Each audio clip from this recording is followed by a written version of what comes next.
Hey everyone, welcome to our video on questions. So, what type of questions are we trying to ask? We want to determine the customer needs through a consultative questioning strategy. In terms of objectives, we want to understand some of the benefits, why we're using the sales process, but most importantly, we're going to focus on the use of questions and specific types of questions to discover the needs of our customers. The goal is to create value through this discovery. Now, reminder, where are we in our process? Well, we've already established our relationship. That's the approach that we've taken. Now we're going to focus on the needs discovery part of the sales process. Later, we'll discuss the presentation, negotiation, and close. But again, right now, we want to understand or accurately determine the prospect's needs and selecting an appropriate product. In order to do that, we need to really discover their challenges or their buying conditions. So, consultative sales process. Why is this valuable? If we take a look at the research, we recognize some of the benefits. But let's first define what consultative selling means. Really, what it means is asking strategic questions, listening to the customer, understanding, and caring about their problems. Once we do that, we can then select appropriate solutions, create the sales presentation. Now, the value of this type of strategy is that it actually increases customer satisfaction. We find that there's more sales that are closed. Most importantly, it increases repeat business and it helps with referrals.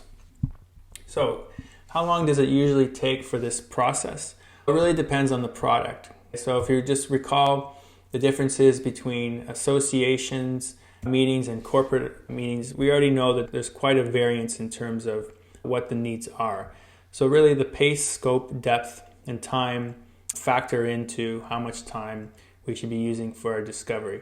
In our role plays, we'll be using about 15 to 20 minutes, using this opportunity to discover what are the buying conditions, what are perhaps some of the problems that the customer might be having in terms of challenges, okay? But remember, this is a very important aspect of the sales process. In terms of dimensions of the needs discovery, we're really going to focus here on asking the right questions and getting that feedback. Remember, it's a two-way communication, and it's one of the most effective ways to have a successful sales process is ensuring that the customer is the one doing most of the talking.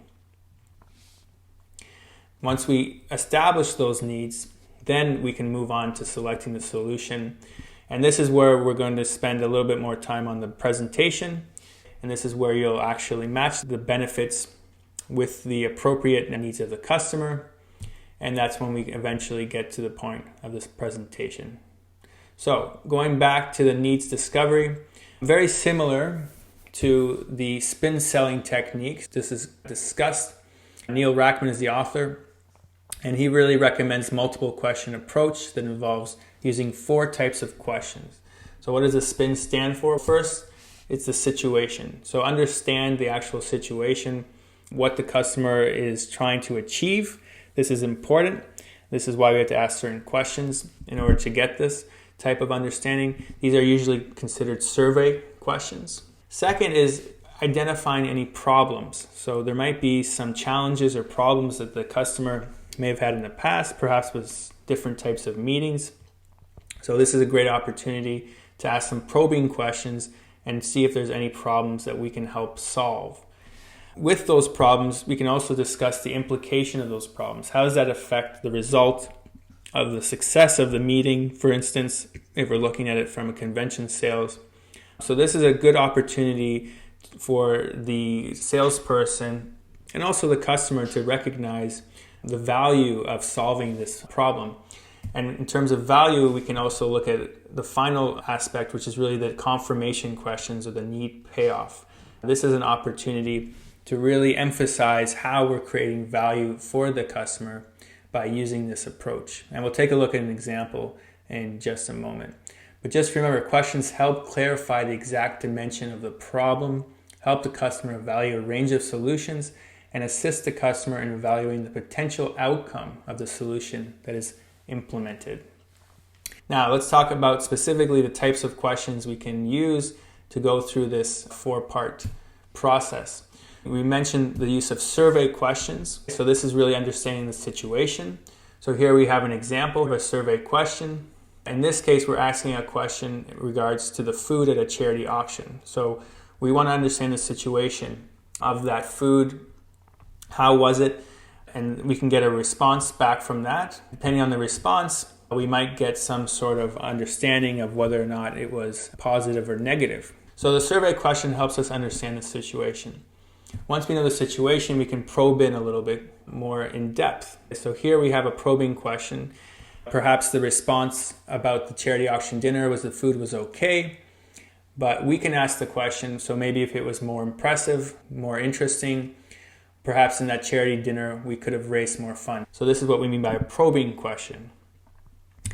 Finally, in the next couple questions, we'll ask, again, a confirmation question, confirming that if that food quality was better, and this is where we have an opportunity to also emphasize what type of value we can add. So if we have an award-winning chef, perhaps, maybe if that food was prepared by someone like that, we could have a more successful dinner. Okay? Remember, this is just a one-sided question, but the responses should be aligned so that the customer sees that, yes, perhaps having that type of value offering an award-winning chef can actually improve success and the payoff. Okay, so the final need satisfaction is that payoff of that charity dinner. In other words, imagine if we had that award-winning chef, we could actually increase the funds for that meeting. Notice how this is an opportunity to not only understand the situation of what the customer needs, but also let them understand that there is a ability to improve the situation. And you can see how this can be very beneficial, because what we're doing is we're actually not only identifying the problem, but more importantly, we are offering a solution. This is what we mean by solution-based selling. This is what we mean by being the consultant. But again, we have to understand the situation first before we can benefit from offering the right solution. So a reminder, survey questions, probing questions, confirmation questions, and finally need satisfaction. Very similar to the spin selling approach.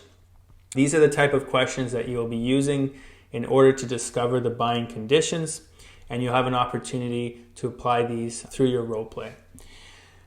So here's our review. Again, take a moment to discuss or review these 2 objectives, and we'll see you shortly. Thanks for watching, and keep on connecting.